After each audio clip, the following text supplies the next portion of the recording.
السلام عليكم ورحمة الله تعالى وبركاته. مرحبا بكم في قناة شهوة وصفات أم ياسر. اليوم تحت طلب العديد من الأخوات سأقوم بتحضير شامبو طبيعي في البيت بمكونات جد بسيطة. فهناك عدة أنواع من الشامبوهات التي يمكن أن نحضرها في البيت، إلا أنني سأجمع بين كثير من الخاصيات كالتخلص من القشرة، وكذلك الحفاظ على فروة الرأس، وكذلك نعومة الشعر. في هذه الوصفة نحتاج إلى نصف لتر من الماء المغلى، 150 ملل من شامبو الأطفال، يمكن تعوضوه بصابونة الجليسيرين أو أي صابونة خالية من المواد الكيماوية، 150 ملل من خل التفاح الذي يقضي تماما على القشرة.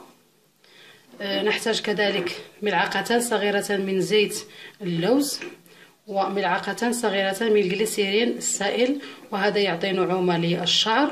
ونحتاج إلى كمية التي تريدون للنعناع، وكذلك يقضي على القشرة أول شيء. وكذلك نحتاج إلى عبوة تكون فارغة لنضع فيها الشامبو.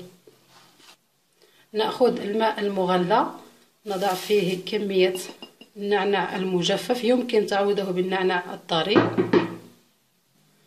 نترك هذا الماء المغلى، نترك فيه النعناع إلى أن يصبح الماء بارد جدا، ثم نضيف إليه المكونات الأخرى. كما تلاحظون فالآن قد تغير لون الماء. الآن نقوم بتصفيته من النعناع. الآن بعد تصفية الماء من النعناع نضيف 150 ملل من شامبو الأطفال،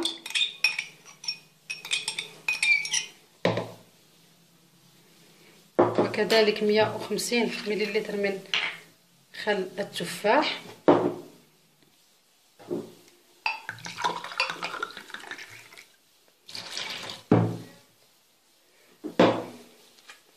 نضيف جليسيرين كما سبق وأن قلت ملعقتان صغيرتان، فهو رائع للشعر المجعد.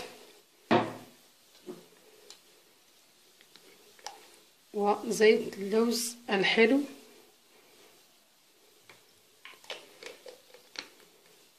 نخلط جميع هذه المكونات. ممكن إضافة أي نوع من الزيوت العطرية التي تفضلون. الآن بعد خلط جميع المكونات نضعها في قنينة فارغة، ونحتفظ بها دائما في الثلاجة لأنها لا تحتوي على مواد حافظة.